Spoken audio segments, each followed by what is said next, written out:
What if your quick judgment says more about you than the person you're judging? Be sure na patapusin mo ang video na ito para malaman mo ang one big powerful message sa'yo ni Lord that can change your life.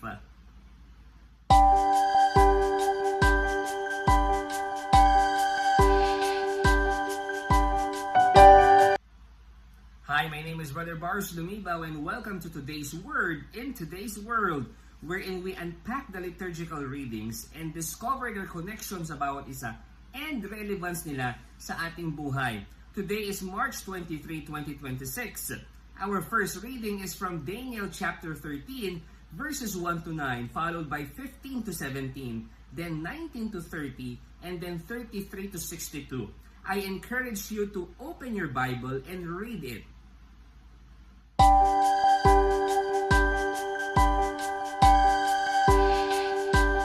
In today's first reading, Susanna is a woman of integrity who stands firm in righteousness despite false accusations and grave injustice. Si Susanna, napapaligiran ng mga corrupt na leaders na inaabuso ang kanilang authority tapos sinasama pa siya sa kasalanan. Si Susanna, mas pinili niya ang maging faithful kesa sa safety niya. Pinili niya ang maging faithful sa Diyos kesa sa safety niya. Her cry to the Lord is not in vain, for God raises a young Daniel to expose the truth and vindicate her innocence. Moreover, this scripture reading reminds us that God sees beyond human judgment. Naririnig niya ang bawat daing, ang bawat iyak ng mga naapi, and He acts in His time to uphold justice. Itong first reading din po natin ay nagpapaalala sa atin na kapag inabuso natin ang kapangyarihan natin, ang authority natin, at hindi natin sinasabi ang katotohanan, ang pinakamaapektuhan ay ang mga inosente. In today's world, this story remains deeply relevant. We live in a world where false accusations, corruption, and abuse of authority still exist. Sa trabaho natin, sa community natin, at kahit sa mga institusyon kung saan dapat pinoprotektahan tayo at pinoprotektahan ng hustisya. Like Susanna, many people suffer in silence, afraid to speak because of fear, shame, or unequal power.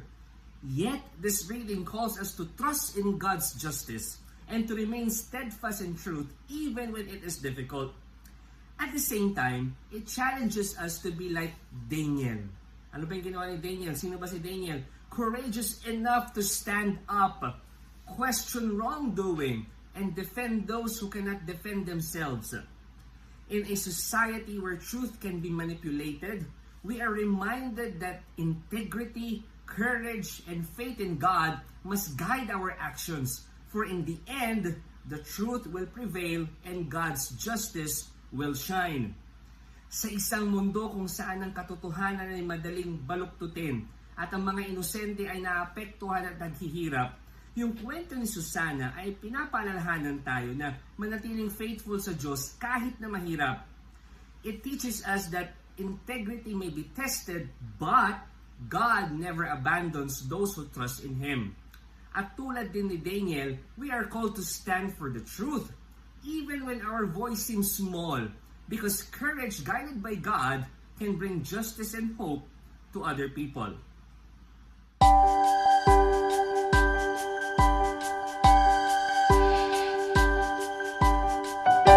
Thank you for staying. Please continue to stay with me and huwag niyo pong palagpasin sa dulo ng video na to kung ano nga ba yung connection ng first reading at gospel reading natin.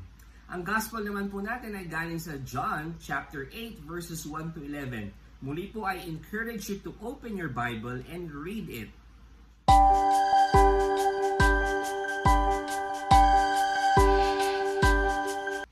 Our gospel reading for today is about the story of the woman caught in adultery.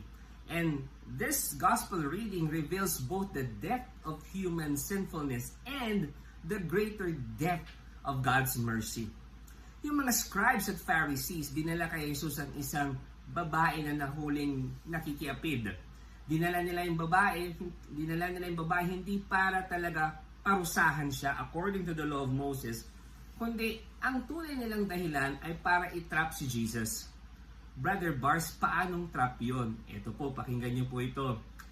Nagtanong ang mga scribes at Pharisees, ano ang gagawin namin sa babaeng ito na nahuli naming nakikiapid? That question was a trap. Bakit? Kasi kapag ang sagot ni Jesus ay stone her to death, the scribes and Pharisees will accuse Jesus of sedition. Kasi po, bawal ang mga Hudyo na magbigay o magpataw ng capital punishment. So kapag ganun ang sagot ni Jesus, huhuliin siya. Kapag ang sagot naman ni Jesus ay huwag siyang i-stone to death, sasabihin ng mga scribes and Pharisees na hindi siya sumusunod sa law of Moses. Kasi it is indicated na when a woman is caught in adultery, she must be stoned to death. So, ang tanong, saan po posisyon si Jesus? Jesus responds with profound wisdom. Anong sabi niya? Let the one among you without sin be the first to throw a stone. Actually, other versions tell us na ang sabi niya, kung sino man sa inyo ang walang katulad na kasalanan ng babaeng ito, siya ang unang bumato. Anong nangyari? Isa-isa silang umalis. Kasi pati sila, guilty. Left alone with the woman, Jesus did not condemn her, but instead, He offered her a new beginning. Anong sabi niya?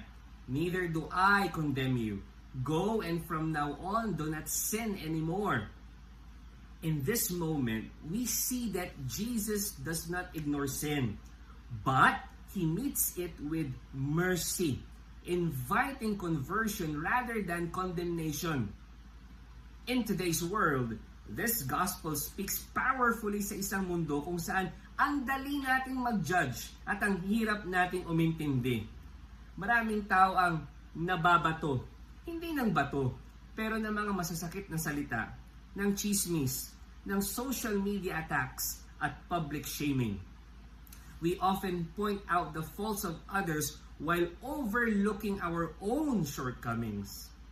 Jesus challenges us to examine our hearts first, to choose compassion over condemnation and humility over self-righteousness. At the same time, pakinggan niyo po ito, Jesus' words to the woman remind us that mercy is not permission to continue in sinning, but an invitation to change and live anew. In our daily lives, we are called to reflect these both truths. Ano yon? To refrain from judging others harshly and to extend forgiveness while also striving to grow in holiness. In doing so, we become instruments of God's mercy in a world that deeply needs understanding, healing, and hope.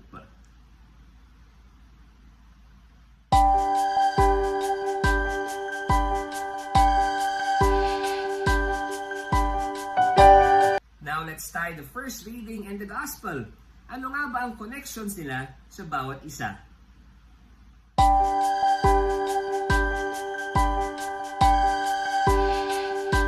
First reading from Daniel chapter 13 verses 1 to 9, followed by 15 to 17, then 19 to 30, and then 33 to 62, shows how the innocent suffer from false judgment but are ultimately vindicated by God's justice.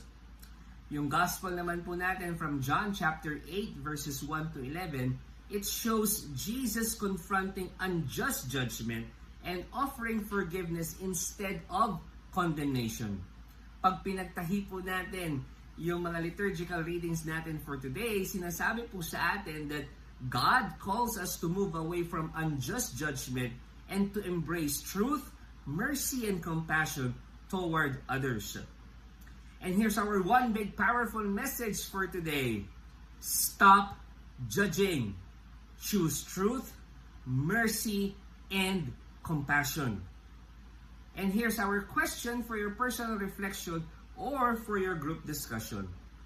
How can I respond with more mercy and compassion in situations where I'm quick to judge? Pwede po itong mga tulong sa inyong personal reflection, sa inyong quiet time, sa inyong journaling. You can also share your answers sa my comment section. Please, let us bless one another.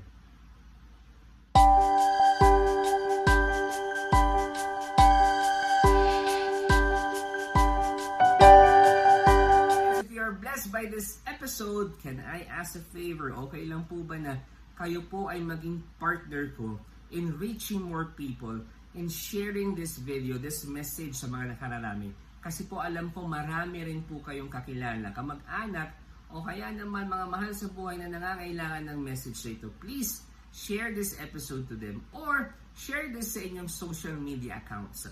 You can also follow me on my social media accounts and follow me or subscribe to my YouTube channel for more motivations, inspirations, plus action. Again, this has been Brother Bars Dumibaw, and I'll see you on the next episode of Today's Word in Today's World. God bless you more. Mama Mary loves you.